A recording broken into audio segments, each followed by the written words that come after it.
Hi hello സുഹൃത്തുക്കളെ, ഇത് നമ്മളെ ഒരു അൻസാർ ഉസ്താദിന്റെ കിടിലം വീഡിയോ ആണ്.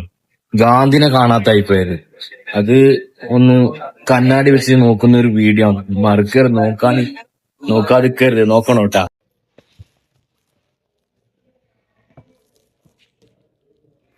നിങ്ങൾ വിചാരിക്കുന്നുണ്ടോ ഇതെന്താ തപ്പുന്നല്ലേ?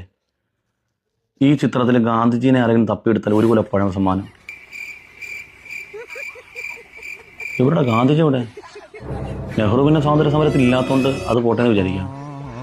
ഗാന്ധിജി ഉപ്പു സത്യാഗ്രഹത്തിന്റെ അന്ന് ഉപ്പിട്ടത് വിൽക്കാൻ ആ ഭാഗത്ത് വന്നിരുന്നു. എന്നാലൊരു ചെറിയ ഫോട്ടോകളുണ്ട്. പഴശ്ശിയൊക്കെ ഉണ്ടാ എന്റെ പൊന്നുമോനെ. കുറുമ്പ്രാട് താലൂക്കിൽ കരം പിരിക്കാനുള്ള അവകാശം ബ്രിട്ടീഷുകാർ എടുത്തു കളഞ്ഞപ്പോൾ ആദ്യം കമ്പനിക്കൊപ്പമാണെങ്കിലും പിന്നെ കമ്പനിക്കെതിരായ ബഹുമാനപ്പെട്ട പഴശ്ശിരാജ അടക്കമുള്ള ആളുകൾ ഇതിനകത്തുണ്ട്. എന്നിട്ടും മക്കത്തുനിന്നേ ഇവിടെ വന്ന് ഗാന്ധിജിയുടെ റൈറ്റ് ഹാൻഡ് ആയിട്ട് സ്വാതന്ത്ര്യ സമരത്തിൽ പ്രഥമ സ്ഥാനം വഹിച്ച അബുൽ കലാം ആസാദൊന്നുമില്ല. അതൊന്നില്ലെങ്കിൽ പോട്ടെ, അത് പോട്ടെ. ഗാന്ധിജി എവിടെയാണ്? ഗാന്ധിജി ഉണ്ടോ? ഗാന്ധിജിനെ കണ്ടെത്തുന്നവർക്ക് ഒരു കുലപ്പഴം സമ്മാനം. വേമ്പ ആരെങ്കിലും ഉണ്ടാ? ഗാന്ധിജി എവിടെ ഉള്ളത്?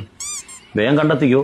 അടുത്ത ഇത് 2025-ലാണ്. 2026 ആകുമ്പോഴത്തേക്കും റീത്ത് പണിക്കർ, രാമസിംഹൻ, ആരിഫ് ഹുസൈനൊക്കെ ഇതിനകത്ത് വരും.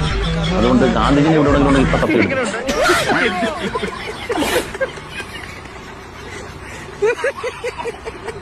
അപ്പൊ നിങ്ങൾ കണ്ടില്ലേ, ഗാന്ധിനെ എത്ര നോക്കിയിട്ട് കാണുന്നില്ല.